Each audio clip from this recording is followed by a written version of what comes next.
सामान्यांच्या घरात स्मार्ट वीज मीटर बसणार नाही। देवेंद्र फडणवीस यांनी विधान परिषदेमध्ये ही मोठी घोषणा केली आहे। लोकशाही मराठीची स्मार्ट मीटर विरोधात मोहीम। जनमताच्या रेट्यापुढे स्मार्ट मीटरवालं सरकार झुकले। लोकशाहीच्या मोहिमेला आता पुन्हा एकदा मोठं यश आलं।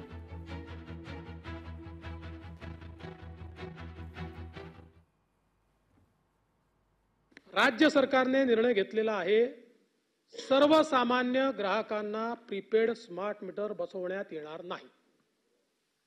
त्यामुळे हा नरेटिव्ह आता बंद करा। या सभागृहाच्या फ्लोअरवर सांगतोय, सर्वसामान्य ग्राहकांना स्मार्ट प्रीपेड मीटर लावण्यात येणार नाही। हे आता कुठे लावण्यात येणार आहे? बसवलेच नाहीये, बसवलेच नाहीये। काळजी करू नका, तुम्ही बसा, बसवलेच नाहीये। आता कुठे बसवले जातात माहितीये का? नाही नाही, आता पहिल्यांदा तर असं ठरलं की याचं टेस्टिंग कुठे करायचं, तर महावितरणचे जे कर्मचारी आहेत यांचे जे घर आहेत त्या ठिकाणी पहिल्यांदा हे लावायचे असं ठरलं।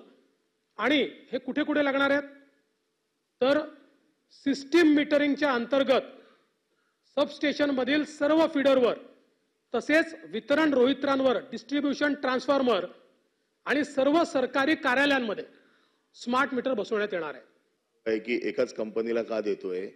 एकाच कंपनीला आरोप याच्यासाठी आहे की त्याच्यात अट घातली आहे की ज्या कंपनीला सौर आणखीन दुसरी हायड्रो जे देऊ शकतात अशाच कंपन्यांना एलिजिबल केलं जाईल आणि अशा कंपन्यांमध्ये फक्त अडाणी एकटीच एलिजिबल होते, म्हणून हा आरोप आहे। बघा, स्मार्ट मीटरच्या बद्दलचा आमचा विरोध आहे।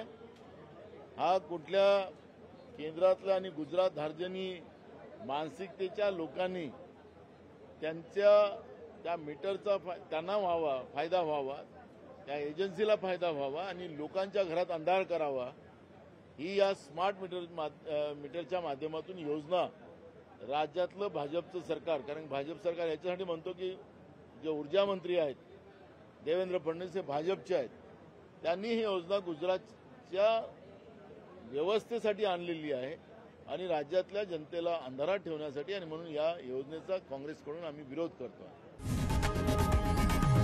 लोकशाही मराठी ऐका, पहा, जागरूक रहा।